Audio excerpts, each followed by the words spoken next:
আমি যদি আপনাদের বলি যে মানুষ পৃথিবীর সবথেকে বড় এবং উষ্ণ মরুভূমি সাহারা মরুভূমিতে 1 বিলিয়ন টনের থেকেও বেশি জল ছেড়ে দিয়েছিল, তাহলে কি আপনারা বিশ্বাস করবেন? হ্যাঁ বন্ধুরা, আপনারা একদম ঠিকই শুনেছেন। 1 বিলিয়ন টন মিষ্টি জল, সমুদ্রের নোনতা জল নয়। এটা কিন্তু ভুল করে হয়নি, এটা ছিল পূর্ব পরিকল্পিত সিদ্ধান্ত।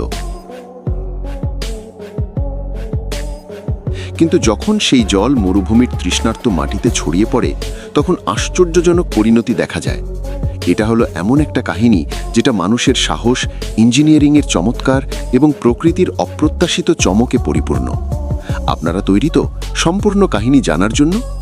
তাহলে চলুন মিশরের সে মেগা প্রজেক্টটা সম্পর্কে জেনে নেওয়া যাক, যেটা মরুভূমির চিত্র বদলে ফেলার চেষ্টা করেছিল এবং তার পরিবর্তে এক নতুন দৃশ্য তুলে ধরেছিল।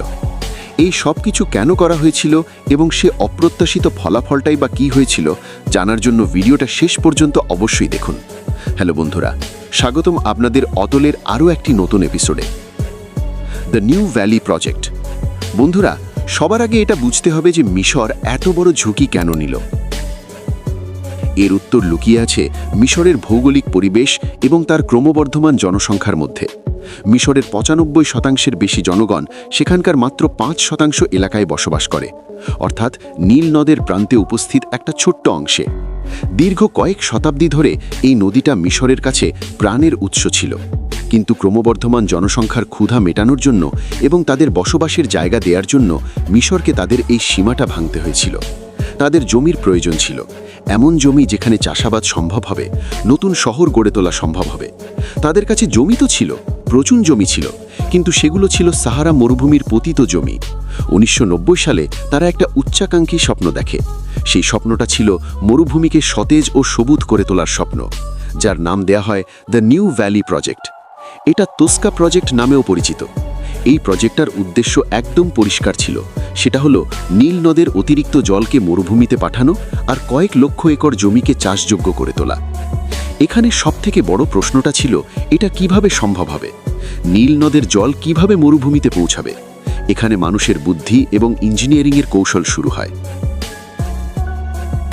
মিশরের আসওয়ান হাই ড্যামের পেছনে একটা অনেক বড় মানব নির্মিত লেক আছে, যার নাম হলো লেক নাসের।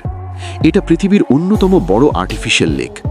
বিশেষজ্ঞরা এই লেক থেকে জল পাম্প করে মরুভূমিতে পাঠানোর পরিকল্পনা করেছেন, যার জন্য একটা বিশাল বড় পাম্পিং স্টেশন তৈরি করা হয়েছিল, যেটা মোবারক পাম্পিং স্টেশন নামে পরিচিত। এটা কোনো সাধারণ পাম্পিং স্টেশন নয়, এটা হলো পৃথিবীর সবথেকে বড় পাম্পিং স্টেশনগুলোর মধ্যে একটা। এর মধ্যে উপস্থিত 24টা জায়েন্ট পাম্প এতটাই শক্তিশালী যে সেগুলো প্রতিদিন কয়েক কোটি কিউবিক মিটার জলকে 50 মিটারের অধিক উপরে তুলে একটা নবনির্মিত কানালে ঢেলে দিতে পারে। এই কানালটার নাম হলো শেখ জায়েদ কানাল। এই কানাল বা খালটা একটা লাইফলাইনের মতো, যেটা লেক নাসেরের জলকে মরুভূমির ভিতরে কয়েকশো কিলোমিটার দূর পর্যন্ত নিয়ে যায়। এই গোটা সিস্টেমটা ইঞ্জিনিয়ারিংয়ের একটা বিষয়। একবার ভাবুন তো, নদীর জলকে উপরে তুলে একটা নিষ্ফলা মরুভূমির বুকে নতুন নদীর রূপে ভাসিয়ে দেয়া সত্যিই কি চমৎকার ব্যাপার, তাই না? আনএক্সপেক্টেড টস্কা লেক প্রজেক্টটা শুরু হয় আর মোবারক পাম্পিং স্টেশন সম্পূর্ণ শক্তির সাথে লেক নাসেরের জল টেনে শেখ জায়েদ কানালে ঢেলে দিতে শুরু করে। জল মরুভূমির দিকে বয়ে যায়, সব কিছু পরিকল্পনা মতো হচ্ছিল। তারপর এমন কিছু হয় যেটা প্রজেক্টের কর্মকর্তারাও হয়তো কল্পনা করেননি। 2000 সালের আশেপাশে যখন লেক নাসেরের জলস্তর অনেক বেড়ে গিয়েছিল, তখন অতিরিক্ত জলকে এই সিস্টেমের মাধ্যমে মরুভূমির দিকে ছেড়ে দেওয়া হয়েছিল। ধীরে ধীরে ওই জল সেখানে জমা শুরু করে, আর স্যাটেলাইট ইমেজ যখনই এলাকার ছবি ক্যাপচার করে, তখন গোটা বিশ্ব অবাক হয়ে যায়। যেখানে কিছুদিন আগে শুধু হলুদ রঙের বালি দেখা যেত, সেখানে নীল রঙের বিশাল লেক তৈরি হয়েছে, যার নাম রাখা হয় তস্কা লেক। মানুষ নিজের অজান্তে এখানে বিশাল বড় একটা লেক তৈরি করেছিল। এটা ছিল এই প্রজেক্টের সবথেকে প্রথম এবং অপ্রত্যাশিত ফলাফল। এই লেকের কারণে স্থানীয় বাস্তুতন্ত্র পাল্টে গিয়েছিল। সেখানে পাখি আসতে শুরু করেছিল, মাছেদের জন্ম হয়েছিল, একটা নিষ্ফলা ভূমি নতুন করে জীবন্ত হয়ে উঠছিল। Hurdles on the way. বন্ধুরা, এটা তো আপনারা সবাই জানেন যে স্বপ্ন যত বড় হয় তার জন্য তত বেশি বাধা অতিক্রম করতে হয়। তস্কা প্রজেক্টের ক্ষেত্রেও বিষয়টা এরকমই ছিল। প্রথম দিকে যে এনার্জিটা ছিল সেটা ধীরে ধীরে কমতে শুরু করে। এর পেছনে একাধিক কারণ ছিল। প্রথম কারণটা হলো অর্থ। এই প্রজেক্ট অনেক ব্যয়বহুল ছিল, এর মেইনটেনেন্স এবং অপারেশনে অনেক খরচ ছিল। যত দ্রুত প্রাইভেট ইনভেস্টমেন্ট পাওয়ার আশা ছিল তত দ্রুত ইনভেস্টমেন্টগুলো পাওয়া যায়নি। দ্বিতীয় কারণটা হলো যান্ত্রিক সমস্যা। মরুভূমির জমিকে চাষযোগ্য করে তোলার কথা ভাবা যতটা সহজ, সেটাকে বাস্তব করে তোলা ততটাই কঠিন ছিল। মাটিতে লবণাক্ততা অনেক বেশি ছিল, যেটা সাধারণ ফসলের জন্য ঠিক করা অনেক বড় একটা চ্যালেঞ্জ ছিল।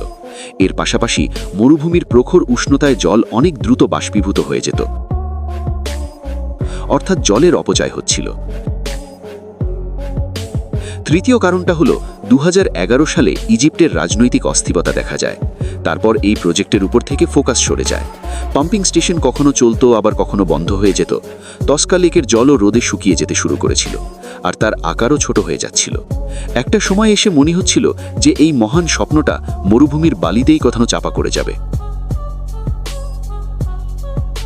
The grand comeback. বন্ধুরা, কাহিনী কিন্তু এখনো শেষ হয়নি। 2014 সালের পর মিশরের নতুন সরকার এই প্রজেক্টটাকে পুনরায় জীবন্ত করে তোলার সিদ্ধান্ত নেয়। রাষ্ট্রপতি আবদেল ফাতেহ এল-সিসি এই প্রজেক্টটাকে ন্যাশনাল প্রায়োরিটির দরজা দেন। আগের ভুল থেকে শিক্ষা নিয়ে এবার একটা নতুন প্ল্যান এবং নতুন টেকনোলজির সঙ্গে কাজ শুরু করা হয়। জলের সামনের চ্যানেল সম্পূর্ণ করা হয়, মাটিকে আধুনিক পদ্ধতিতে উর্বর করে তোলার কাজ শুরু করা হয়, এবং ওয়াটার ম্যানেজমেন্টের জন্য স্মার্ট টেকনিক যেমন পিভট ইরিগেশন ব্যবহার করা হয়। আপনারা এই ড্রোন শটে মরুভূমির মাঝে গোল গোল সবুজ রঙের ক্ষেত দেখতে থাকবেন। এটা আসলে পিভট ইরিগেশনেরই অবদান। এর সাহায্যে জল সরাসরি ফসলের শিকড়ে পৌঁছে যায় এবং ক্ষতি অনেক কম হয়। সরকার নিজে অনেক বড় পরিসরে এখানে গম, খেজুর আর আরও কিছু প্রয়োজনীয় জিনিসের চাষাবাদ শুরু করে, যাতে দেশের ফুড সিকিউরিটি আরও বেশি শক্তিশালী করে তোলা যায়। বন্ধুরা, আপনারা যদি আজ তস্কা লেকের আশেপাশে তাকান, তাহলে বিস্ময়কর দৃশ্য দেখতে পাবেন। একদিকে কয়েকশো মাইল জুড়ে বিস্তৃত মরুভূমি আছে, অন্যদিকে সেই মরুভূমির মাঝে কয়েক লক্ষ একর জমিতে সবুজ ফসল ছড়িয়ে আছে। এই প্রজেক্টটা এখন আগের তুলনায় অনেক বেশি সফল। এটা মিশরের জন্য সবজি উৎপাদন করছে আর মানুষের উপার্জনের জন্য একটা নতুন সুযোগ তৈরি করে দিয়েছে। বন্ধুরা, এটা ছিল মানুষের সম্মিলিত জয়। কিন্তু যেভাবে সমস্ত বড় প্রজেক্টের ক্ষেত্রে অনেক প্রশ্ন জুড়ে থাকে, এই ক্ষেত্রেও ব্যাপারটা অনেকটাই সেই রকম। সবথেকে বড় সমস্যাটা হলো জলের সমস্যা। নীল নদের জল শুধুমাত্র মিশরের নয়, এর উপর সুদান এবং ইথিওপিয়ার মতো দেশগুলোর অধিকার আছে। এই পরিস্থিতিতে জলের জন্য যখন বিভিন্ন দেশের মধ্যে উদ্বেগ বাড়ছে, সেই সময় এত বড় পরিসরে নীল নদের জল মরুভূমিতে ব্যবহার করা লং টার্মে আর্থিক এবং রাজনৈতিক দিক থেকে সুইটেবল। পরিবেশবিদরাও এই প্রশ্নটা তুলছেন যে দীর্ঘ সময়ের জন্য কার্যকরী হবে। বন্ধুরা, এই সমস্ত প্রশ্নের উত্তর ভবিষ্যতে পাওয়া যাবে। মিশরের দ্বারা সাহারা মরুভূমিতে বিলিয়ন টন জল ছেড়ে দেওয়ার এই কাহিনীটা শুধুমাত্র জল আর বালির কাহিনী নয়, এটা হলো একটা দেশের সমস্ত বাধাগুলিকে ছাড়িয়ে বড় স্বপ্ন দেখার কাহিনী। এই সফরে তারা অনেক অপ্রত্যাশিত ঝিল খুঁজে পায়, তাদের ব্যর্থতার সম্মুখীন হতে হয়, এবং তারপর তারা একটা নতুন সূচনা করে। তস্কা প্রজেক্ট এই কথাটার সবথেকে বড় উদাহরণ যে মানুষ যদি একবার কোনো কিছু করবে বলে ভেবে ফেলে, তাহলে তারা প্রকৃতির সবথেকে কঠিন চ্যালেঞ্জের সম্মুখীন হতেও দ্বিধাবোধ করে না। তবে প্রকৃতির সঙ্গে কাজ করার সময় আমাদের সবসময় তার মূল্য এবং পরিণতি সম্পর্কে ভাবা উচিত। সো আজকের এই ভিডিওটা দেখার পর আপনার কি মনে হচ্ছে? মিশরের সরকার যে কাজটা করছে সেটা কি ঠিক করছে? আপনার মতামত অবশ্যই আমাদের কমেন্টে জানান। ভিডিওটি ভালো লাগলে লাইক করতে পারেন। আর আপনি যদি আরও এরকম ইন্টারেস্টিং ভিডিও দেখতে পছন্দ করেন, তো চাইলেই আমাদের চ্যানেলটি সাবস্ক্রাইব করতে পারেন। এতক্ষণ পর্যন্ত সাথে থাকার জন্য ধন্যবাদ।